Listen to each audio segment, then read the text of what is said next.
Oh la Kétal, donc je vais vous faire l'analyse du match d'hier soir entre les Girondins de Bordeaux et l'Olympique de Marseille. Donc en premier, je vais analyser le match des Girondins de Bordeaux. En second, celui de l'Olympique de Marseille. Me demandez pas pourquoi je fais dans ce sens-là, je sais pas. D'habitude, je fais l'équipe qui a été le moins bonne en premier. Sauf que là, c'est à peu près pareil. Donc voilà. Donc du coup, les Girondins de Bordeaux, ben, ils ont très bien commencé. Ils ont marqué un but d'entrée. Et après, ils ont défendu et leur jeu, c'était de jouer par contre-attaque. Ils l'ont plutôt bien fait, la contre-attaque. Ils ont été plutôt bons par contre-attaque, surtout en première mi-temps où ils ont fait du mal aux Marseillais. Parce qu'ils ont des attaquants très rapides, comme Depréville qui est plutôt rapide, Camano et Malcolm qui est tout simplement très très rapide. Et très impressionnant par ses dribbles. Donc ils ont une attaque faite pour faire de la contre-attaque. Ensuite au milieu, ils ont été largement au-dessus du milieu marseillais durant la première mi-temps. Et ils ont fait un bon match. Et en défense, ils ont tenu largement cette attaque marseillaise qui a eu beaucoup de mal à s'exprimer en première mi-temps. Et la défense de Bordeaux a bien tenu, a été solide et a été efficace. Ensuite, en deuxième mi-temps, ça s'est un petit peu changé. Bordeaux a toujours aussi bien joué en contre-attaque. Le milieu de terrain, ça restait pas mal, mais c'était moins bien parce que le milieu de terrain marseillais avait changé et c'est devenu mieux quand le milieu de terrain marseillais a changé. C'est devenu un petit peu moins bien et en défense ils ont eu plus de difficultés, ils ont concédé plus d'occasions et ils ont été plus mis en difficulté finalement les Girondins de Bordeaux en deuxième mi-temps qu'en première parce que Marseille a monté d'intensité et a commencé à se produire des occasions, des belles occasions et c'était bien mieux en deuxième mi-temps. Du coup ça a fait que Bordeaux a reculé petit à petit et a été obligé de défendre et a commencé un petit peu à se mettre en danger. À se mettre en danger malheureusement enfin malheureusement pour eux et du coup Marseille a pu s'exprimer et avoir plus d'occasions. Donc globalement c'est un match de Bordeaux plutôt pas mal.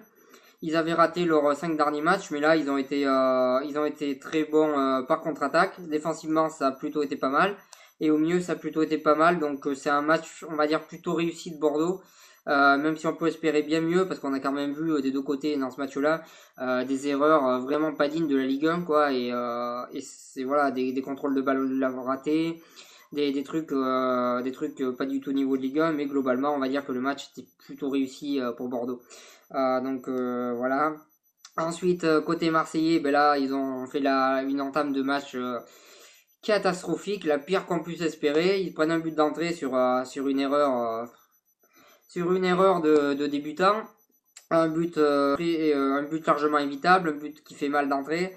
Donc la défense a eu des difficultés durant tout le match quand même a eu des difficultés quand même durant tout le match aux contre-attaques bordelaise et surtout le milieu qui s'est fait littéralement avoir à tous les coups et qui a mis la défense en difficulté. Donc le milieu de terrain marseillais a fait une première mi-temps plutôt mauvaise. Et la défense a quand même globalement bien tenu durant tout le match. Ensuite, la deuxième mi-temps du milieu de terrain, par contre, Marseillais était bien mieux quand Payet, plus connu sur le nom de l'homme invisible sur ce match-là, est sorti. Voilà, il a rien apporté, il a été mauvais durant tout le match. Payet, c'est un joueur que j'aime bien, mais en ce moment, c'est franchement pas terrible. Donc quand il est sorti, ça a été mieux au milieu de terrain marseillais et en attaque, ça a été quand même très faible, à part Thauvin, Ocampos a été moyen, et Mitroglou, je sais qu'il va être critiqué de partout, donc j'ai pas envie d'en rajouter, j'ai pas envie de remuer le couteau dans la plaie, mais Mitroglou, bah, il a été mauvais, il a encore réalisé une contre-performance, et il a encore rien apporté offensivement à l'OM. C'est très très moyen les performances de Mitroglou pour l'instant, et il va falloir qu'il s'améliore rapidement. Moi je lui souhaite de marquer beaucoup de buts à l'OM. Contrairement aux journalistes français, je m'estime pas au-dessus, mais contrairement à eux, je sais qu'il vaut parce que je l'ai vu jouer dans le championnat portugais. Alors le journaliste français qui dit qu'il aura le championnat portugais, j'en connais pas beaucoup. Il y en a, mais il y en a très peu. Et la plupart des journalistes qui le critiquent et qui disent qu'il est une erreur ne l'ont jamais vu jouer, que ce soit dans le championnat portugais ou dans le championnat grec. Moi, je sais le talent qu'il a, donc je sais qu'il peut s'améliorer. J'espère qu'il va retrouver la confiance et mettre des buts à l'OM, parce que pour l'instant, ben, c'est plutôt catastrophique. Voilà sur ça. Ensuite, pour faire l'analyse de quelques joueurs de l'OM sur ce match-là, Ben, je voulais en faire une sur Sanson, qui en première mi-temps a plutôt réussi, a plutôt complètement loupé son match, qui a été mis en difficulté, mais dès qu'il a été positionné au poste de meneur de jeu, il a vraiment fait une très bonne deuxième mi-temps. Il a monté en puissance, il a été très très bon durant cette deuxième mi-temps. Il mérite largement son but qui récompense tous ses efforts. Et honnêtement, belle performance de Sanson en deuxième mi-temps.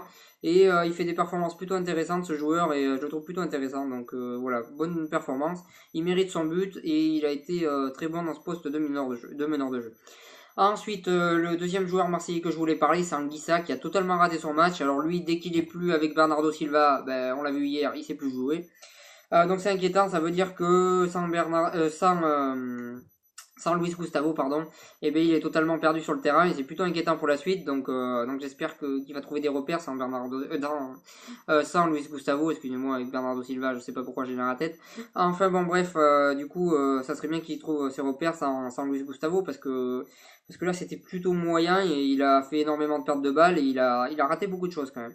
Donc voilà sur ça. Ensuite, je voulais dire un point sur Thauvin qui a été bon, qui a tout donné en attaque et qui a souvent été esselé et qui a pas pu faire comme il voulait, mais il a encore été bon, il a encore mouillé le maillot, il a encore prouvé qu'il était un bon joueur.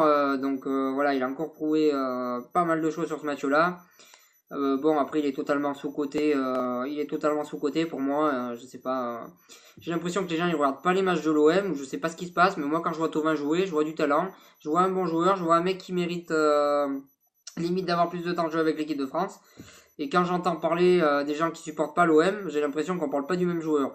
Voilà, moi en attendant, pour moi le match de Thauvin est réussi et je comprends pas le dossier Thauvin.